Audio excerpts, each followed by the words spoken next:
told my daughter to and without losing her because education should be at home. Hi Millennial Parents, my name is Shayne and welcome to another episode of Millennial Parenting Guide. If you want to know more about me, you can follow me on my socials. I have an Instagram account, a YouTube channel, and a Facebook page. For today's episode, we are going to talk about the cringiest and most avoided topic at home, sex education.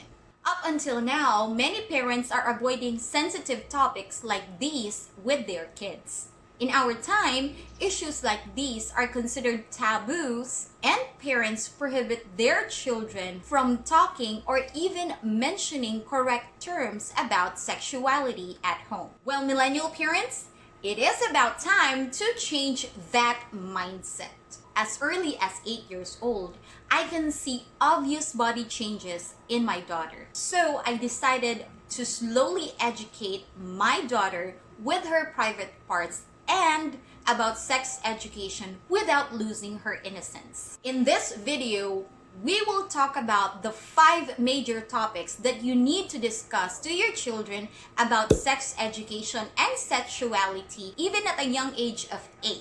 I will also give you tips on how to discuss it without ruining the innocence of your child. This video is not only applicable for daughters but also for your young boys as well.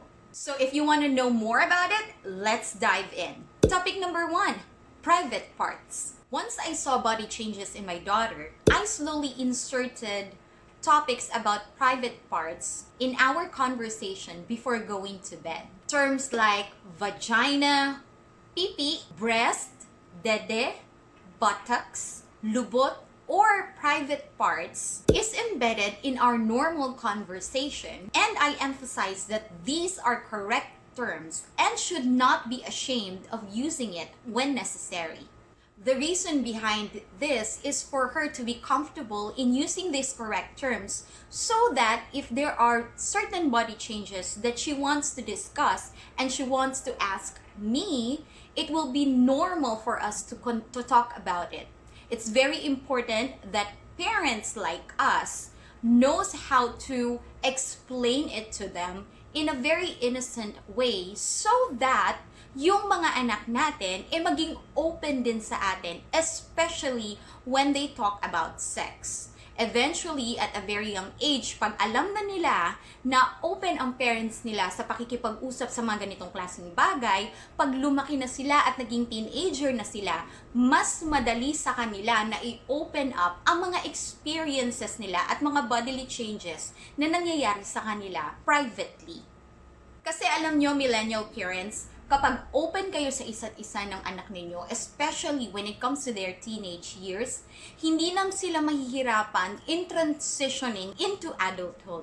Because they know that there are certain people whom she can trust, especially their parents, na nandyan para sa kanila, nagabayan sila, lalo na sa mga changes na nangyayari sa buhay nila.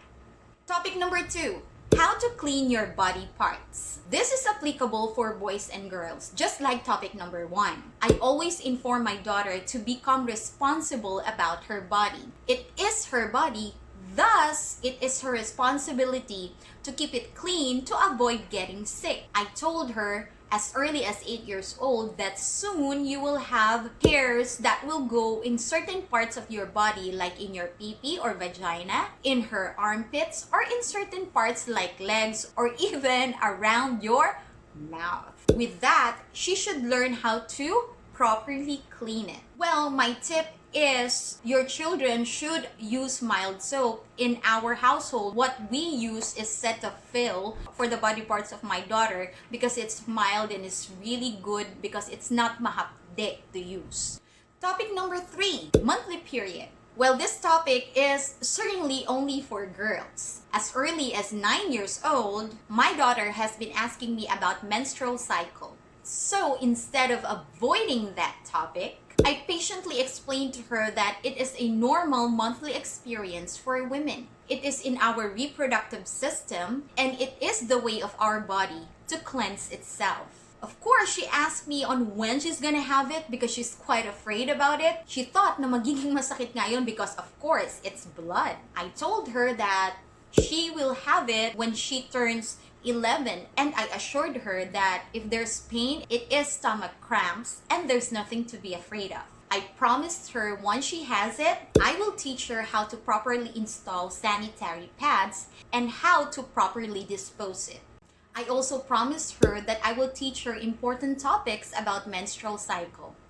And millennial parents, I will make sure that I will share that experience to you, and I will teach you on how to properly educate your children about menstrual cycle in the future as well. Topic number 4, mood swings. A lot of hormonal changes happens when a person transitions from being a kid to becoming a preteen or teen. With hormonal changes comes with mood swings. That's why you can see your children sometimes isolate themselves. As parents, it is our responsibility to teach our children about hormonal changes and mood swings. Right now, I always check the mood of my daughter. How do I do that?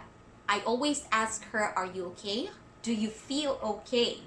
If you feel that there is something that you don't understand, you have to ask me right away. At this age, I always inform her that sometimes you will feel sad and sometimes you will feel a little frustrated or irritated without any reason.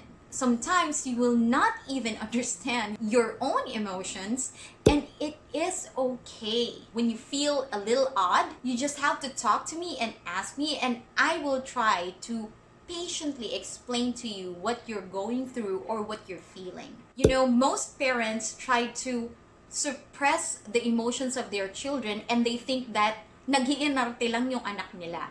But come to think of it, even us parents sometimes don't understand why we are upset, or sometimes we get angry in little things, right? Sometimes we wake up in the morning with mood swings and we don't even understand it.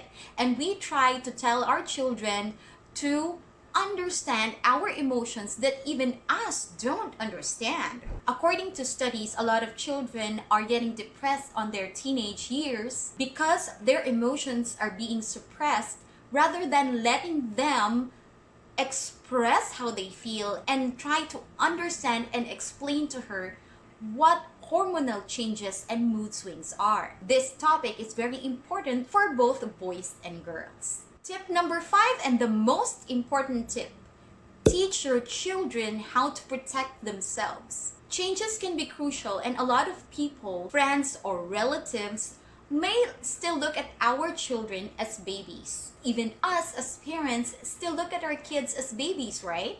That is why we should make sure that our kids can protect themselves and knows how to voice out whenever they feel uncomfortable. Example, I now prohibit my child to change clothes in front of other people, even in front of the nanny. I always remind my daughter to make sure that the windows and doors are closed and locked whenever she's taking a shower or changing clothes inside our room. I also remind her that nobody can hold or touch her private parts other than herself. Once somebody touches her private parts, she needs to immediately tell that person no. She should inform her teachers, another adult, and of course, me as the parent, so that we can do something about it. Always emphasize to your kid that never be afraid of telling you, her parents, his or her parents, about uncomfortable situations like the ones that I've mentioned earlier, because their private parts is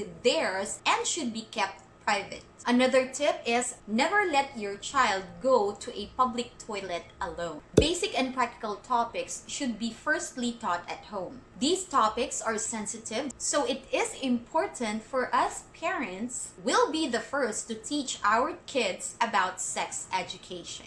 I hope you find this topic informative, and in our next video, I will share to you how to make your child love vegetables. While waiting for that, please make sure to watch these 2 videos about good parenting. Thank you so much for watching, Millennial Parents. Like and subscribe to my channel.